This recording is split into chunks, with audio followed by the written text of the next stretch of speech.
বেতন ও super grade নিয়ে বিশ্ববিদ্যালয় শিক্ষকদের আন্দোলন ন্যায়সঙ্গত এমন মত শিক্ষাবিদদের, এমনকি আমলাদেরও। তবে এ নিয়ে রেষারেষির যৌক্তিকতা নেই বলে মনে করেন তারা। ঢাকা বিশ্ববিদ্যালয়ের ইমেরিটাস অধ্যাপক একে আজাদ চৌধুরী বলেন, বিদেশের বেশি বেতন ফেলে যারা দেশের উন্নয়নে কাজ করেন তাদের সেই প্রাপ্যটা দেওয়া উচিত।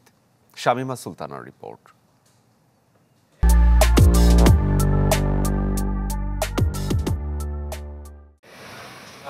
মার্চ মাস থেকেই একটু একটু করে দানা বাঁধতে শুরু করে বিশ্ববিদ্যালয় শিক্ষকদের আন্দোলন। গেল কয়েকদিনে যা জোরালো হয়েছে আরও। সর্বজনীন পেনশনের প্রত্যয় স্কিম প্রত্যাহার, সুপার গ্রেডে উন্নীতকরণ ও স্বতন্ত্র বেতন কাঠামোর দাবিতে একাট্টা শিক্ষক, কর্মকর্তা ও কর্মচারীরা।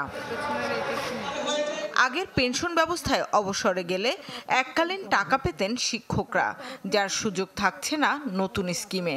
উল্টো কাটা হবে বেতনের একটি অংশ। আর পেনশন গ্রহীতার অবর্তমানে নমিনি আজীবন সুবিধা পেলেও এখন পাবেন সর্বোচ্চ 15 বছর।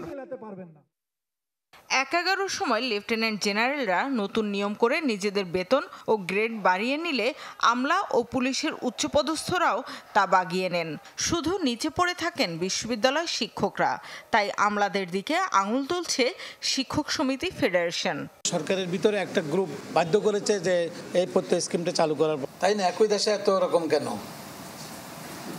সরকারের সুযোগ সুবিধা আপনারাও আছেন, আমরাও আছি, আমরা একসাথে থাকি।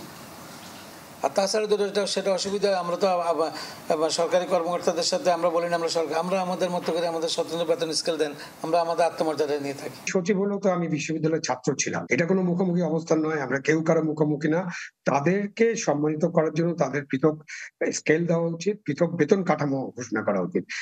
স্কেলেই বেতন হওয়া উচিত না। সুতরাং আমি তো পরিষ্কারভাবে এটা বলছি, এখানে কোনো মুখোমুখি অবস্থান নেই। এবং সচিবদের সাথে একজন বিশ্ববিদ্যালয়ের শিক্ষকের যে কোনো পর্যায়ে কোনো তুলনাই হয় না। ওনারা একটা মহান পেশায় আছেন। সুপার গ্রেডের দাবিটা। ঢাকা বিশ্ববিদ্যালয়ের এই ইমেরিটাস অধ্যাপক বলেন, বিশ্ববিদ্যালয়ের শিক্ষকরা রাষ্ট্রের বুদ্ধিবৃত্তিক চর্চার উৎস। সুপার গ্রেডে না থাকার বিষয়টি শিক্ষকদের আহত করেছে। গ্রেড 1 2 সচিবের পর্যায়ে, তারপর তারা সিনিয়র সচিব আরেক গ্রেড উপরে নিয়ে গেল।